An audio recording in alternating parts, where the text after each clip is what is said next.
Welcome to our channel. Please subscribe and follow us to get the latest updates.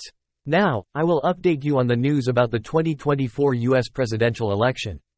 After Florida Governor Ron DeSantis announced the end of his campaign on January 21, the Republican presidential race has essentially become a showdown between Donald Trump and Nikki Haley, the former U.S. ambassador to the United Nations.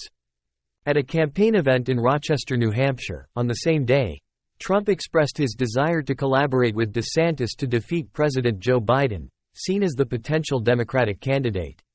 Following DeSantis' withdrawal, he also declared his support for Trump, indicating that Trump may gain additional votes from DeSantis supporters.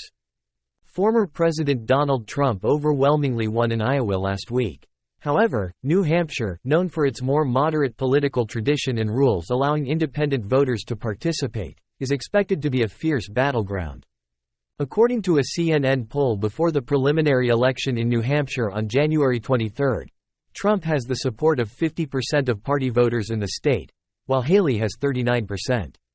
Trump's campaign hopes that a second consecutive victory in New Hampshire, following Iowa, will give him a stronger position. If Haley wins, the Republican internal race will intensify. If not, Trump seems poised to become the party's presidential candidate for the third consecutive time. At present, the likelihood of former President Trump winning remains high, especially with support from prominent figures like Senator Tim Scott of South Carolina, Representative Elise Stefanik of New York, and Senator J.D. Vance of Ohio. The only obstacle seems to be defeating former U.S. Ambassador to the United Nations Nikki Haley to secure the Republican candidacy in the November election. Haley finished last in the Iowa preliminary election and has not surpassed Trump in national polls despite an increase in her credibility. Most current forecasts lean towards a rematch between Donald Trump and incumbent President Joe Biden, making them the oldest candidates to run for office. This would also mark the second time since 1892 that a sitting president faces a former president after being defeated.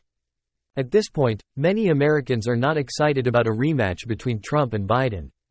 A recent survey showed that about 59% of Americans are not enthusiastic about the possibility of these two candidates facing off again after the 2020 election. Only about 41% are excited or somewhat excited about this prospect.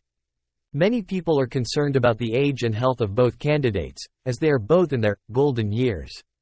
Additionally, there is disagreement on the current President Biden's handling of the country, while former President Trump faces legal issues and criminal charges, leading many to desire a new choice. Feel free to leave any questions, and I'll be happy to answer them. Thank you for following our channel.